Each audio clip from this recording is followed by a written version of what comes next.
Blockade का मतलब क्या है और ब्लॉकेड का क्या मतलब है, सिर्फ वही निकाला जाना चाहिए जो बोला जा रहा है, समझा नहीं जा रहा है। समझने के लिए तो 100 चीजें समझी जा सकती हैं, एप्रीहेंशंस की बात नहीं करेंगे। जो स्टेटमेंट निकल कर आई है मैं उसको एनालाइज कर सकता हूं। यूएस ने अब से पहले state of Hormuz so called block था ईरान द्वारा। अगर वो ईरान द्वारा ब्लॉक था तो मुझे आप बता दीजिए, उन्होंने 6 से 7 कंट्रीज के लिए बोला कि ये अलाउड है। उसमें चाइना का नाम भी था, उसमें पाकिस्तान भी था और उसमें इंडिया भी था। बाकी और कौन था हमें कोई मतलब नहीं। इस समय हम सिर्फ हर एक को अपने अपने कंट्री का ज्यादा देखना चाहिए। सो अगर उस ब्लॉकेड में ईरान ब्लॉकेड में अगर हम देखें तो इंडिया और चाइना अफेक्टेड नहीं था। अब आता है सेकंड ब्लॉकेड। सेकंड ब्लॉकेड ये था कि जी यूएस ने बोला कि हॉर्मूज को क्रॉस कर कर गल्फ ऑफ ओमान में जो जहाज आएगा हम उसे 100, 200, 300 किलोमीटर दूर रोकेंगे, क्योंकि state of Oman is around 550-60 kilometres in length and जो उसका वाइडेस्ट पॉसिबल एरिया है that comes to around 230, 40, 50 kilometres. So तकरीबन आप मान लीजिए 250 किलोमीटर। इस जगह को ब्लॉक करने के लिए यूएस ने अनाउंस किया कि हमारी 12 शिप्स लगेंगी, 12 फ्रिगेट्स लगेंगे, वॉरशिप लगेगी, जो मर्जी आए बोल दीजिए। इसमें मैं स्ट्राइक ग्रुप एयरक्राफ्ट कैरियर को काउंट नहीं कर रहा हूं जानबूझ के, क्योंकि वो 100-200 किलोमीटर दूर पर कभी आके नहीं लगेगा। ऐसा मेरा आकलन है कि आप ईरान के इतने पास आ जाएं कि ईरान अगर पत्थर भी फेंकेगा तो आपके ऊपर स्ट्राइक कर पाएगा, वो नहीं चाहेगा कोई। But strike aircraft carrier group का मकसद भी एक अलग होता है। सब अब मोटे तौर पर बात आ गई, 12 जहाज 250 kilometre, that means her 25 kilometre पर कहीं एक जहाज होना चाहिए अगर ब्लॉकेड आपको लगाना है। अब उन्होंने अनाउंस क्या किया, यूएस ने स्पेसिफिक अनाउंस किया कि ये ब्लॉकेड हम उन जहाजों के लिए जो शिप्स हैं, टैंकर्स हैं, मर्चेंट वेसल हैं, ये उनके लिए है जो ईरान के किसी भी पोर्ट से कोई भी सामान लेंगे या वहां देंगे, हम उसको जाने नहीं।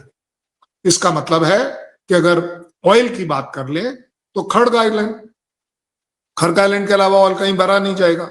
सो खड़ग आइलैंड से अगर कोई जहाज आता है, शिप आती है, टैंकर आता है, सुपर टैंकर आता है, तो उसे रोक लिया जाएगा, वापस दे दिया जाएगा और अगर झड़प हो गई तो मार गिराया जाएगा। उन्होंने ये भी बोल दिया कि we will destroy it, we will capture it, we will do this. उसके बाद बंदर अब्बास है, बंदर अब्बास से ऑब्वियस बात है कोई ना कोई मर्चेंट वेसल आएगा। चाबहार है, वहां से कोई ना कोई मर्चेंट वेसल आएगा।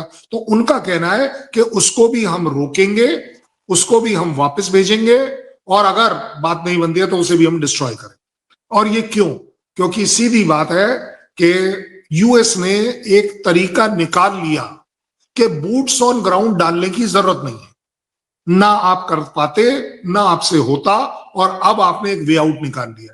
क्योंकि अब से पहले जो बात चल रही थी बूट्स ऑन ग्राउंड, जो कि बड़ी डेवास्टेटिंग रिजल्ट लाती यूएस के लिए in terms of body bag, तो उसको उनके आर्मी कमांडर्स ने अवॉइड कर लिया है और उन्होंने बोला सर हम वही चीज क्यों, क्योंकि if you want to put boots on ground in Kharg island, क्यों डालना चाहते हैं कि भाई वहां से ईरान का कोई ऑयल सप्लाई ना हो, उसका इनकम का जरिया बंद हो जाए, क्योंकि 95% of Iranian income is from Kharga island. और हमने आपको वही करके दिखा दिया कि खड़ग आइलैंड में आप भर लीजिए सुपर टैंकर में क्रूड ऑयल, लेकिन हम उसे जाने नहीं देंगे। जब जाने नहीं दोगे तो पैसे नहीं मिलेंगे। एक बात। सो सीधी सीधी बात निकल कर आती है कि बाकी कंट्रीज जो अपने, जैसे एक एग्जांपल मैं ले लेता हूं इंडिया के तौर पर, कि इंडिया का अगर एलएनजी कतार में भर रहा है और कतार से आ रहा है तो उसे अलाउ किया जाएगा। इसी तरह अगर यूएई से आ रहा है उसे अलाउ किया जाएगा, सऊदी से आ रहा है उसे अलाउ किया जाएगा। ऐसा यूएस का डिक्लेयर्ड पॉलिसी है। अब आती है बात कि उसके बावजूद दुनिया में और हमारे जैसी कंट्रीज के ऊपर इसका असर क्यों? असर इसलिए कि इस डर से, इस खौफ से कि पता नहीं ईरान स्ट्राइक करेगा या यूएस स्ट्राइक कर देगा, कंफ्यूजन में कोई अपना जहाज ला ही नहीं रहा। जो इंश्योरेंस है वो बोलती है कि मैं अब 800% बढ़ाकर करूंगा, आपको महंगा पड़ रहा है। एक तो ऑलरेडी क्रूड ऑयल का रेट बढ़ गया है, 100 को क्रॉस फिर से कर गया है, 104 105 पर आ गया है, कहां 70 72 था, 105 plus plus insurance plus freight भी बढ़ गया है। भाई जिसका जहाज है अब वो फ्रेट के चार्जेस ज्यादा लेगा ना आपसे, क्योंकि उसका रिस्क बढ़ रहा है। सो मोटे तौर पर देखा जाए तो इंडिया और चाइना के ऊपर अगर स्पेसिफिक आंसर मैं करूं तो यस, इसका एक फेयर शेयर हमारे ऊपर जरूर आएगा, बट मुझे लगता है क्रिपलिंग इफेक्ट जिसको हम बोलते हैं, वो शायद इंडिया पर नहीं आएगा, क्योंकि ईरान भी अलाउ कर रहा है और यूएस भी अलाउ कर रहा है। अब करेगा या नहीं करेगा वो अगले 1-2 दिन में देखा जाएगा, बट उनकी अनाउंसमेंट ये फर्क आएगा। अच्छा, चाइना पर क्योंकि China is 90% buyer of the Iranian oil. So ये लड़ाई अब बढ़कर चाइना के पाले में आ जाएगी कि भाई मेरा जहाज है, जैसे कि अभी आपने देखा एक जहाज को, I am forgetting the name of that, कि उसको वापस कर दिया, ऐसा कहा जाए, रिच स्टैरी को वापस कर दिया। चाइना बोलता है नहीं, उसको निकल गया, बट जो भी है एक अकेले जहाज से इंडिकेशन नहीं मिलेगा, आने वाले समय दिखाएगा। और ये मुझे लगता है ये प्रेशर बनाया ही इसीलिए गया है कि कहीं ना कहीं ईरान को मजबूर किया जाए कि वो वापस टॉकिंग टेबल पर आकर यूएस की कंडीशंस को मान जाए। तो चाइना रशिया से ऑयल नहीं लेता? लेता है, बिल्कुल लेता है। अच्छा, लेता है। आपने कहा ना 90% ईरान से लेता है। यस, ना, आप गलत ले रही हैं। 90% of the oil of Iran is purchase by okay, alright. China की अपनी रिक्वायरमेंट और ज्यादा है। ठीक है। तो अब वो क्यों लेना बंद नहीं करेगा? हालांकि उसके पास रशियन सो कॉल्ड ऑप्शन है और वो वहां से भी लेता है। वो इसलिए क्योंकि यहां पर अगर वो ऑयल लेता है तो उसे सस्ता मिलता है, उसके युआन की वैल्यू बढ़ती है, which China is looking for. So obvious बात है कि चोट जो है, जो सीधे तौर पर लगेगी, ईरान बेच नहीं पाएगा, और शायद अगर ये ब्लॉकेड सक्सेसफुल होता है, और चाइना खरीद नहीं पाएगा या उसे ट्रांसपोर्ट नहीं कर पाएगा। That is what this blockage is all about. दोस्तों, ब्लॉकेट की बात चल रही है तो ये भी बात कर लेते हैं कि फिलहाल हॉर्मुज स्ट्रेट पर दो पाबंदियां लगी हुई हैं। एक पाबंदी लगी है ईरान ने लगा रखी है और दूसरी जो है अमेरिका ने लगा रखी है।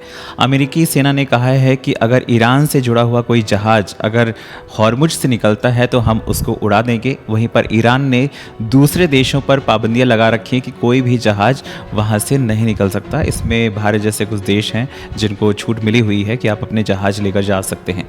बट प्रॉब्लम क्या है दोस्तों कि हॉर्मुज स्ट्रेट पर पहले तो ईरान ने लगा रखा है। ईरान ने कह रखा कि भारत के लिए कह रखा है कि भाई आप अपने जहाज लेकर जा सकते हैं। लेकिन अमेरिका का जो दिमाग है वो कभी भी पलट सकता है। डोनाल्ड ट्रंप के बारे में आप जानते हैं कैसा दिमाग है, पागलपंती करता रहता है, कभी भी सनक जाता है। अब ऐसे में अगर उसने बंदिशें लगा दी सब जहाज़ों के ऊपर तो भारत के ऊपर प्रॉब्लम आ सकती है। भारत का कच्चा तेल वहीं से आता है, इसके साथ साथ बहुत सारे रॉ मटेरियल है। 85% जो हम लोग बनाते हैं उसका 85% समथिंग जो है वो एक तरह से हॉर्मुज स्ट्रेट के थ्रू ही आता है। अब अगर वहाँ पर पाबंदियाँ लग जाती हैं या युद्ध हो जाता है तो जाहिर सी बात है थोड़ा बहुत तो इम्पैक्ट इंडिया के ऊपर पड़ेगा ही पड़ेगा। हालांकि रशिया से भी हम ऑयल इंपोर्ट कर रहे हैं और पीछे अभी कुछ छूट मिली थी अमेरिका की तरफ से। पीछे आपने रिश्ते देखे टैरिफ पे टैरिफ, लेकिन इंडिया और यूएस के बीच में ट्रेड डील चल रही थी जिसकी वजह से कुछ अस्थायी एक तरह से छूट अमेरिका की तरफ से भारत को दी गई थी। हालांकि इस बीच में हमने बहुत ज़्यादा ऑयल रशिया से इम्पोर्ट किया है। बट अगर पाबंदियाँ फिर से लग जाती हैं तो कहीं ना कहीं इम्पैक्ट हो सकता है। कच्चा तेल आना बंद हो जाएगा तो कहीं ना कहीं जो पेट्रोल के रेट हैं वो बढ़ सकते हैं। लेकिन भारतीय सरकार ने कुल मिलाकर ये कहा है कि आपको घबराने की ज़रूरत नहीं है, हमारे पास पर्याप्त मात्रा में एलपीजी और जो कच्चा तेल वगैरह है वो सब चीज़ें हैं। नो डाउट हमें घबराने की बात नहीं है। हमारी गवर्नमेंट इस दिशा में काफ़ी हद तक बहुत अच्छा काम कर रही है और ये भारत ने देखा भी है। लेकिन बात ये है ना कि अगर युद्ध होता है या ब्लॉकेट इसी तरह से रहती है तो भविष्य में जाहिर सी बात है प्रॉब्लम होगी। आप लोग क्या कहते हैं कमेंट करके बताएं। चैनल पर नए हैं तो चैनल को सब्सक्राइब